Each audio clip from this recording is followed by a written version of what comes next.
ससुराल आया चलता फिरता दहेज पार्ट 2। था। उसने अपने सिर को दीवार से टिका रखा था, आंखों से आंसू बहे जा रहे थे। माँ पापा, मैं तुम्हारी आखिरी निशानी भी नहीं बचा पाया। उस जमीन जहाँ तुम दोनों ने मुझे बड़ा किया, जहाँ हमारे सपने थे, सब खत्म हो गया। मैं कितना बेवकूफ हूँ, मैं कुछ नहीं बचा पाया। उसने रोते रोते शांति को फोन लगाया। दीदी, तुमने ये क्यों किया? तुम्हें पता था ना वो जमीन मेरे लिए क्या मायने रखती थी। फिर भी तुमने अपने पति की बात मानी, मुझसे पूछा भी नहीं। सुमित, मैंने नहीं दीदी, तुमने मुझे धोखा दिया। मैंने तुम पर भरोसा किया। तुम मेरी बहन हो, लेकिन तुमने मेरे साथ क्या किया? तुमने मुझसे मेरे माँ बाप की आखिरी यादें भी छीन ली। नहीं सुमित, मुझे सच में नहीं पता था। पता था या नहीं, यह मायने नहीं रखता। जो हो गया सो हो गया। लेकिन दीदी, मैं तुम्हें कभी माफ नहीं कर पाऊंगा, कभी नहीं। तुमने मेरा सब कुछ छीन लिया। अब मेरा कोई नहीं है इस दुनिया में। उसने फोन काट दिया और फिर रोने लगा। शांति फोन रखकर रो रही थी, तभी राकेश वहां आया। क्या हुआ? फिर से सुमित का फोन आया था क्या? हाँ, वो बहुत गुस्से में था। कह रहा था मैंने उसे धोखा दिया। देखा तुमने कैसे बोल रहा है अपनी बहन से?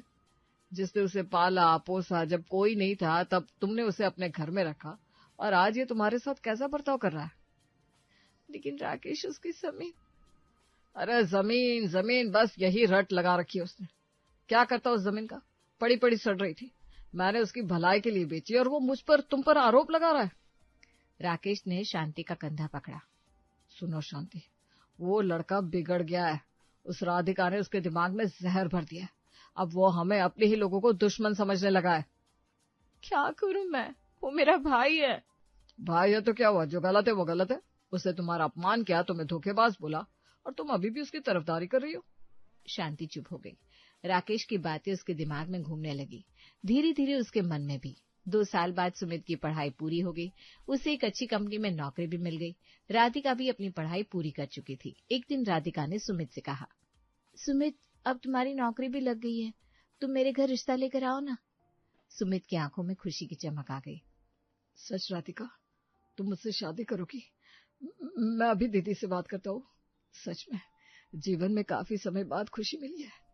हाँ, लेकिन पहले तुम अपनी बहन से बात करो, फॉर्मेलिटी तो निभानी होगी। सुमित ने हिम्मत करके शांति को फोन किया। दीदी, मैं राधिका से शादी करना चाहता हूँ। आप उसके घर रिश्ता लेकर चलेंगी? नहीं सुमित, ये शादी नहीं हो सकती। क्यों दीदी? राधिका अच्छी लड़की है। क्योंकि तेरी शादी पहले ही तय हो चुकी है। हमने तेरे लिए एक लड़की देख ली है। अगले महीने तेरी शादी है। वैसे भी आज तेरे मेरे रिश्ते में जो कड़वाहट आई है, वो सब इस राधिका के कारण ही है। मैं इसे अपने घर की बहू नहीं बनने दूंगी। तेरी शादी तय है। क्या? लेकिन आपने मुझसे पूछा तक नहीं। राकेश ने फोन छीन लिया। ए सुमित, सुन, तू हमारा बेटा है। हमने तेरे भले के लिए फैसला किया है। बस अब और बहस नहीं, समझा?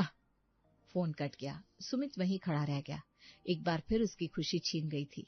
सुमित ने सोचा, चलो कोई बात नहीं, अकेले ही राधिका के घर चला जाता हूँ। अगले दिन वो राधिका के घर पहुंचा। दरवाजा खटखटाया तो राधिका की माँ ने दरवाजा खोला। नमस्ते आंटी, मैं सुमित, राधिका का दोस्त। हाँ हाँ, आओ बेटा।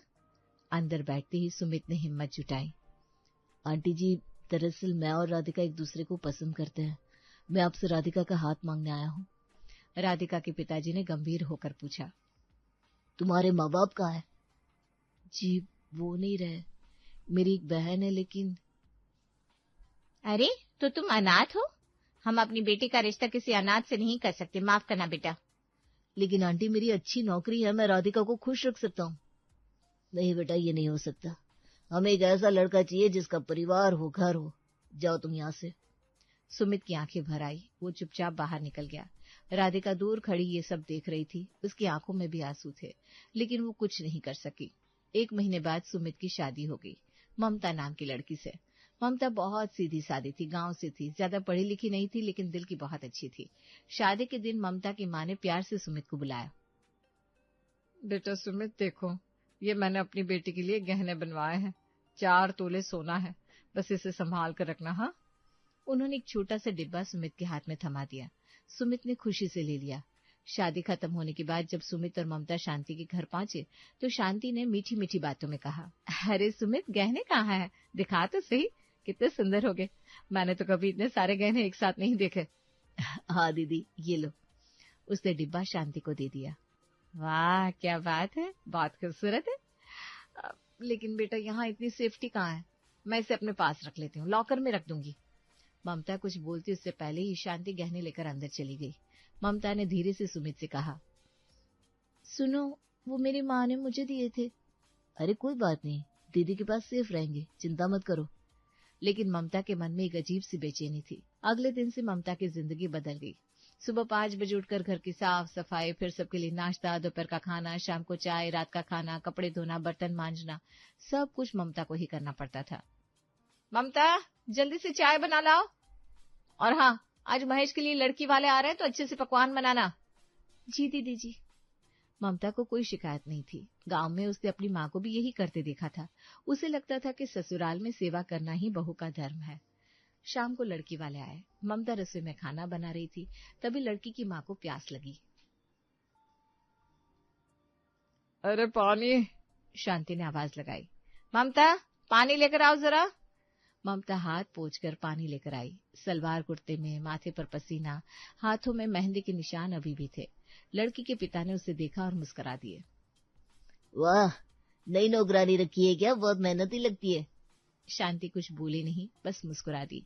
सुमित बाहर बरामदे में खड़ा था, उसने ये सब सुन लिया। उसका दिल दुख गया। उसकी पत्नी को नौकरानी समझा गया और दीदी ने कुछ कहा भी नहीं। अरे वाह, सच में इतनी अच्छी चाय बनाती है? तुम्हें कहाँ से मिली? अरे बस मिल गई। राकेश हंसा। जी हाँ, घर का काम ये बहुत अच्छा करती है। सुमित भीतर से टूट रहा था। ममता वापस रसोई में चली गई। उसे पता भी नहीं चला कि लोगों ने उसे क्या समझा। लड़की वाले चले गए। सुमित अंदर आया तो ममता मुस्कुरा के बोली, सुनो, आज का खाना बहुत अच्छा बना है, सबको पसंद आया। सुमित कुछ नहीं बोल पाया, बस ममता के सिर पर हाथ फेरा। उसकी आंखों में आंसू थे। 3 महीने बाद ममता के भाई की शादी की खबर आई। ममता बहुत खुश थी। सुनो जी, मेरे भाई की शादी है, मुझे अपने गहने पहनकर जाना है। दीदी जी से बोलिए ना। हाँ हाँ, मैं बात करता हूँ, सुमित ने शांति से कहा। दीदी, ममता के गहने दे दो, उसके भाई की शादी है। शांति ने चौंक कर देखा। कौन से गहने? मुझे तो याद नहीं। ममता आगे आई। दीदी जी, वही जो मेरी माँ ने शादी में दिए थे, आपने लॉकर में रखे थे। अरे बहू, तुम्हारी माँ ने कोई गहने नहीं दिए थे, शायद तुम्हें गलतफहमी हो गई है। ममता सन्न रह गई, उसकी आंखें फटी रह गई। लेकिन दीदी जी, मैंने खुद देखे थे 4 तोले सोने के।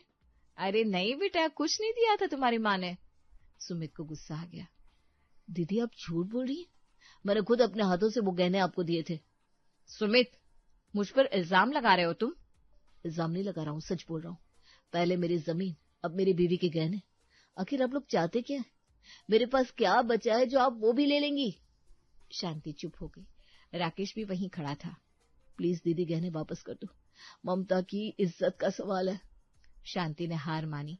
अंदर जाकर एक डिब्बा लाई और ममता के हाथ में थमा दिया। लो, रख लो, लेकिन जल्दी वापस कर देना।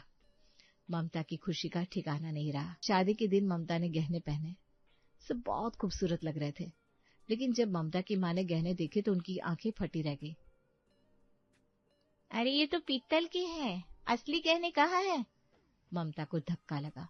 उसने गहने उतार कर देखे तो सच में वो चमक, वो भारीपन सब गायब था। मैंने तो सोने के गहने दिए थे, ये नकली कहाँ से आ गए?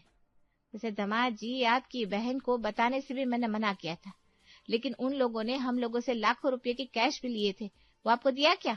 अरे क्या ही देंगे, ऊपर से ये गहने भी नकली वाले। ममता रोने लगी। शादी में सबके सामने उसकी बेइज्जती हो गई। लोग फुसफुसाने लगे। घर लौटकर सुमित सीधा शांति के पास गया। दीदी, गहने नकली निकले, पीतल के थे, असली कहाँ है? शांति ने बेशर्मी से जवाब दिया। अरे मुझे क्या पता, जो मिले वही तो दे दिए। शायद ममता की माँ ने ही नकली गहने दिए होंगे अपनी बेटी को ठगने के लिए। ममता जोर जोर से रोने लगी। नहीं, मेरी माँ ऐसा नहीं कर सकती, वो असली गहने थे, मैंने देखे थे। दीदी, आप झूठ बोल रही हैं, आपने गहने बदल दिए। बस करो सुमित, बहुत हो गया, हमेशा हम पर ही इल्जाम। तुम्हारी बीवी की माँ ने धोखा दिया है, हम क्या करें? ममता फर्श पर बैठकर रो रही थी। सुमित असहाय था। एक बार फिर उसके साथ धोखा हुआ था। गहनों वाली घटना के बाद ममता भी बदल गई। अब वो पहले की तरह खुशी खुशी काम नहीं करती थी। ममता, खाना बना दो। अभी हाथ में काम है, थोड़ी देर बाद बनाती हूँ। शांति को गुस्सा आने लगा। दूसरी तरफ महेश की बीवी प्रिया तो पहले से ही घर का कोई काम नहीं करती थी। वो दिन भर मोबाइल पर लगी रहती, लेकिन शांति उसे कभी कुछ भी नहीं कहती थी। एक दिन शांति ने ममता से कहा, ममता, प्रिया को चाय बनाकर दे दो। दीदी जी, वो खुद बना सकती है, मैं अभी कपड़े धो रही हूँ। शांति का चेहरा तमतमा गया। उसी वक्त प्रिया सोफे पर मोबाइल देख रही थी। शाम को राकेश आया तो शांति ने उससे कहा, बस अब नहीं रहना मुझे इन लोगों के साथ। सुमित और उसकी बीवी दोनों घर में रहकर हमारी बेइज्जती कर रहे हैं। तो क्या करना चाहती हो? निकाल दो इन्हें घर से, अब नहीं रखना मुझे। पहले ममता मेरी बात मान लेती थी, अब तो वो भी सिर पर चढ़ गई है। ठीक है, मैं कल ही सुमित से बात करता हूँ। शांति ने मन ही मन फैसला कर लिया था। अब सुमित को इस घर से जाना ही होगा। सुमित और ममता का कमरा घर के पिछले हिस्से में था, छोटा सा, अंधेरा, जबकि महेश और प्रिया का कमरा सामने था, बड़ा, हवादार, एसी लगा हुआ, नए फर्नीचर से सजा। बरसात का मौसम आया तो सुमित के कमरे की छत टपकने लगी। पानी बिस्तर पर गिर रहा था। ममता ने बाल्टी रख दी, लेकिन पूरी रात नींद नहीं आई। सुबह सुमित शांति के पास गया। दीदी, कमरे की छत टपक रही है, कुछ करवा दो ना। शांति ने ठंडे लहजे में कहा। सुमित, मुझे तुमसे कुछ बात करनी है, बैठो। राकेश भी वहीं आकर खड़ा हो गया। देखो सुमित, अब तुम्हें इस घर से अलग हो जाना चाहिए। तुम्हारी नौकरी भी लग गई है, अब अपना घर बसाओ। सुमित को लगा जैसे किसी ने सिर पर हथौड़ा मार दिया। क्या? लेकिन दीदी, मैं तो इस घर का बेटा हूँ ना, आपने तो कहा था। राकेश बीच में ही बोला। बेटा बेटा, बेटे भी बड़े होकर अलग हो जाते हैं, तुम भी हो जाओ, अपनी जिंदगी जियो। लेकिन जीजाजी, महेश तो यहीं रह रहा है, उन्हें क्यों नहीं निकाला? राकेश का चेहरा सख्त हो गया। महेश मेरा सगा भाई है, और तुम बस एक बोझ हो इस घर पर, समझे? सुमित को झटका लगा। बोझ? उसे बोझ कहा गया?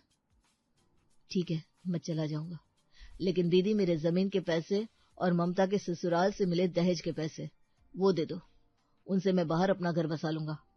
शांति ने तुरंत मना कर दिया। कौन से पैसे, कौन सी जमीन? मुझे कुछ नहीं पता। दीदी, वो 5 लाख रुपए जमीन बेचकर जो पैसे मिले थे, और ममता की माँ ने 1 लाख रुपए दहेज में दिए थे, वो कहाँ गए? अरे वो सब तो तुम्हारी पढ़ाई में, तुम्हारी शादी में खर्च हो गया, अब कुछ नहीं बचा। झूठ, अब झूठ बोल रही है। मेरी पढ़ाई तो स्कॉलरशिप से हुई, और शादी में भी ज्यादा खर्चा नहीं हुआ। राकेश गरजा। बस बहुत हो गया, तुम्हें 1 रुपया नहीं मिलेगा, समझे? तुमने इस घर में रहकर खाया पिया, वही बहुत है, अब निकलो यहाँ से, हफ्ते भर का वक्त है तुम्हारे पास। ममता दरवाजे के पीछे से सब सुन रही थी, वो रो रही थी। दीदी, आप ये कैसे कर सकती है? मैं आपका भाई हूँ। शांति ने मुंह फेर लिया। भाई हो तो भाई की तरह रहो, हमेशा पैसों की बात, हमेशा इल्जाम। जाओ यहाँ से, मुझे तुम्हारी शक्ल भी नहीं देखनी। सुमित वहीं खड़ा रह गया। उसकी आंखों में आंसू थे। एक बार फिर उसके साथ धोखा हुआ था, अपनों ने ही उसे ठगा था। उस रात सुमित अपने कमरे में बैठा सोच रहा था, कहाँ जाएगा, क्या करेगा। तभी ममता उसके पास आकर बैठ गई। सुनो जी, इतना परेशान मत हो, चलो अलग हो जाते हैं, मुझे कोई दिक्कत नहीं है। लेकिन ममता, हमारे पास पैसे भी नहीं है, कहाँ रहेंगे? ममता ने सुमित का हाथ पकड़ा। देखो, मैं गांव से आई हूँ, मुझे बड़े घर की आदत नहीं है, एक कमरे की झोपड़ी में भी रह लूंगी, बस तुम साथ हो, मुझे और कुछ नहीं चाहिए। सुमित की आंखों में आंसू आ गया। मैं तुम्हारे साथ हूँ, हर कदम पर, हर मुश्किल में, हम दोनों मिलकर सब संभाल लेंगे, बस तुम हिम्मत मत हारो। पहली बार सुमित को लगा कि सच में उसका कोई अपना है, कोई जो उसे प्यार करता है, उसके लिए सब कुछ छोड़ सकता है।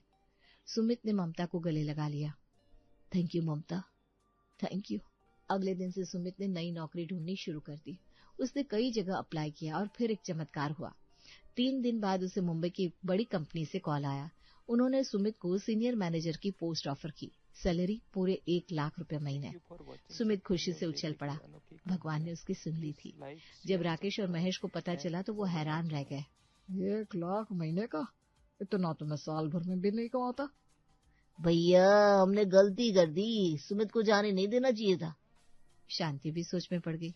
अगर सुमित यहीं रहता तो वो पैसे इस घर में आता। राकेश ने फौरन फैसला किया। सुमित बेटा, हमने तो मजाक किया था, तुम यहीं रहो, अपना ही घर है। सुमित ने साफ मना कर दिया। नहीं जीजा जी, अब बहुत हो गया, मैं जा रहा हूँ। महेश भी आगे आया। अरे वही, गुस्सा मत करो, हम सब मिलकर रहेंगे, तुम्हारी पगार से अच्छा घर बना लेंगे। सुमित हंस दिया। अब समझ में आया, पैसा देखकर सब बदल गए। लेकिन नहीं, अब मैं कुछ नहीं सुनना चाहता। हफ्ते भर बाद सुमित और ममता जाने के लिए तैयार हो गए। छोटा सा सामान, 2 बैग, बस इतना ही था उनके पास। जाते वक्त सुमित शांति के पास गया। दीदी, मैं जा रहा हूँ। शांति चुप खड़ी थी, उसकी आंखों में पछतावा था। दीदी, आपने मेरे साथ बहुत बुरा किया, मेरी जमीन ली, मेरे बीवी के गहने ले लिए, मेरा दहेज लिया, सब कुछ छीन लिया, लेकिन सुमित रुका, फिर बोला, लेकिन एक काम आपने बहुत अच्छा किया, आपने मेरी शादी ममता से करवाई, और इसके लिए मैं हमेशा आपका शुक्रगुजार रहूंगा, क्योंकि अब दुनिया में सच में मेरा अपना कहने वाला कोई है। ममता सुमित के बगल में खड़ी मुस्कुरा रही थी। अलविदा दीदी, शायद हम फिर कभी मिले, शायद नहीं, लेकिन मैं आपको माफ कर देता हूँ, क्योंकि अब मुझे आगे बढ़ना है। सुमित और ममता घर से निकल गए। शांति दरवाजे पर खड़ी उन्हें जाती देखती रही। उसकी आंखों से आंसू बह रहे थे, लेकिन अब बहुत देर हो चुकी थी। राकेश और महेश भी मुंह लटकाए खड़े थे। उन्होंने सोने की चिड़िया को अपने हाथों से उड़ा दिया था।